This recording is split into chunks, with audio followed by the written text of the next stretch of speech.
Here in the North Country, we know what a hardcore snowfall looks and feels like. Big, thick flakes piling up 3 or 4 inches an hour, shoveling the driveway or walk several times in a day. People bringing out the best in themselves, pushing out stuck cars, sharing food, pitching in. But if you're from the South, a snowstorm is as foreign and potentially disastrous as a tornado or a hurricane. So the lake effect squalls we had last weekend were like candy for professional storm chasers. We meet one who drove up to Watertown from North Carolina just to see it firsthand. That's today's story of the day.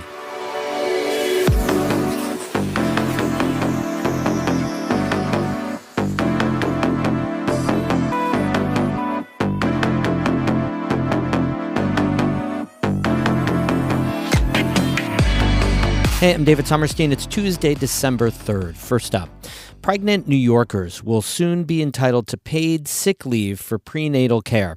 An amendment to New York's paid sick leave law takes effect on January 1st.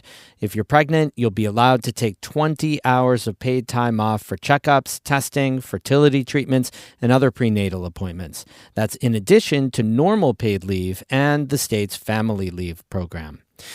Governor Kathy Hochul has launched a public awareness campaign touting the new policy. I want to make sure that every single mom in New York has fully covered, fully paid prenatal leave time so she can make those important appointments. The policy applies to pregnant New Yorkers who work for private employers. The state estimates about 130,000 women a year will be eligible. A top member of the House Armed Services Committee is criticizing President-elect Donald Trump's selection of North Country Congresswoman Elise Stefanik to serve as the next U.S. ambassador to the United Nations. New York Congressman Pat Ryan, a Democrat from the Hudson Valley region, said on Monday that she's a problematic pick. I'm not a fan, so I think appointing someone to an agency who has essentially said they don't believe in the mission of the agency of the United Nations is sort of puzzling to me and concerning to me. Stefanik also serves on the House Armed Services Committee. In an op-ed written earlier this year for the Washington Examiner, Stefanik described the UN as a corrupt, defunct, and paralyzed institution. She also called it a cesspool of anti-Semitism and called for the UN to be defunded. When she accepted the nomination as UN ambassador last month, the Republican said she, quote, stood ready to advance President Trump's restoration of America First peace. Ryan said that vision doesn't fit with the UN's mission. When we have famine, violence, and lots of problems around the world, and the UN, going back to Eleanor Roosevelt, was really chartered to address that, to appoint someone who's so partisan and I think been a damaging force, unfortunately, in our politics, given her divisive rhetoric, is problematic. New York Republicans have praised Stefanik's nomination for the post. Fellow Congresswoman Nicole Maliotakis said she'll be a great ambassador.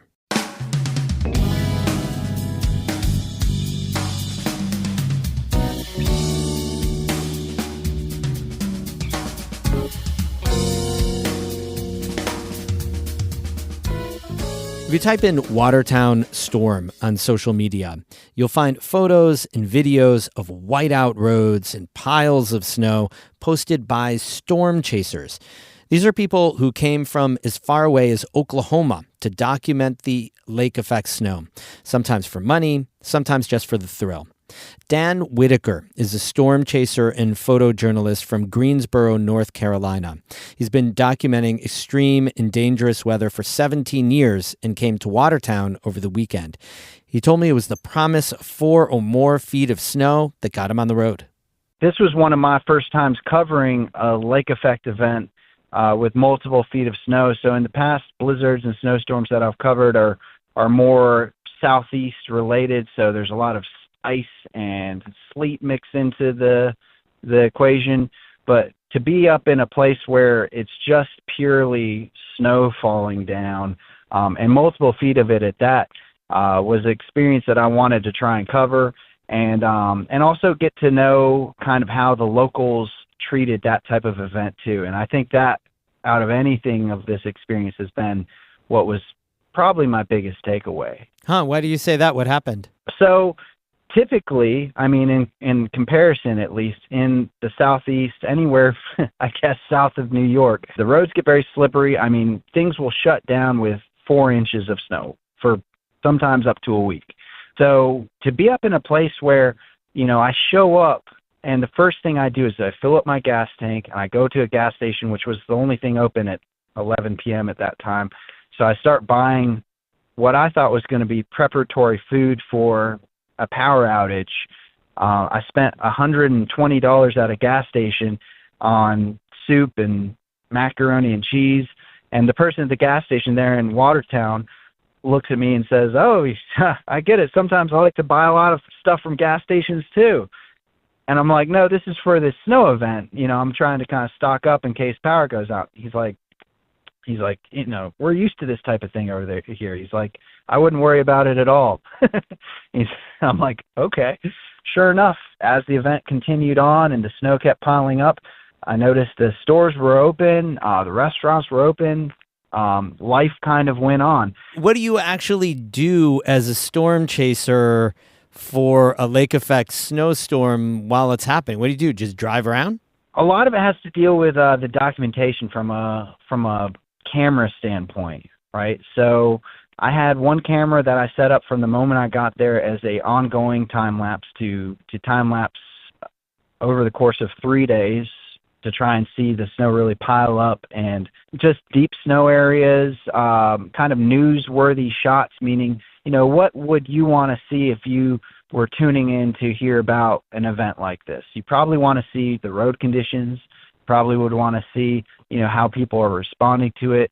You probably want to see a little bit of beautiful snow scenes as well. So yes, I'm driving around looking for those. I'm driving around trying to, safely see, how people are taking the event. And so why do you do this? Good question. I just happen to be in love with ever-changing and unique weather. So I like it when the skies are dark. I like it when the roads are wet. And I like it when the wind is blowing over 90 miles an hour. My kids, on the other hand, might say that I'm out there to try and, film stuff for the news because it's part of my job and I need to make money. However, that's only partly true because a lot of storm chasers are basically paying their storm chasing bills with the very little we can round up from news sales. So it's not for anybody a great job. It's more of a love for weather and a love for trying to kind of see the world through an angle where there is a constant flux of what's happening in and around and above us. Things are always changing and trying to balance. And in that balance of the atmosphere and the moisture and the heat and the cold comes these unique events. And when just a few things come together at the right time, we might see something that people might not see for generations. And to be there and witness it and to experience it as a human being and to be able to hopefully document that and share that with other people has just always been with me. Dan Whitaker is a photojournalist and storm chaser. He came to Watertown over the weekend to document the lake effect storm that dumped more than 3 feet of snow on the area. You can find his photos and video on our website, ncpr.org. We have more news there all the time, of course, ncpr.org. And remember, you can listen to Story of the Day whenever you want, not just at 5:48 on the radio. Subscribe to the podcast. It shows up on your phone or laptop or tablet around 4 automatically every afternoon. And you can listen even if you don't have cell service. Stay up on regional news every day. Subscribe to the Story of the Day podcast. And if you do already, you rock. Music today by Lost in Beijing of Keene and the Saranac Project of Saranac Lake. I'm David Summerstein, North Country Public Radio.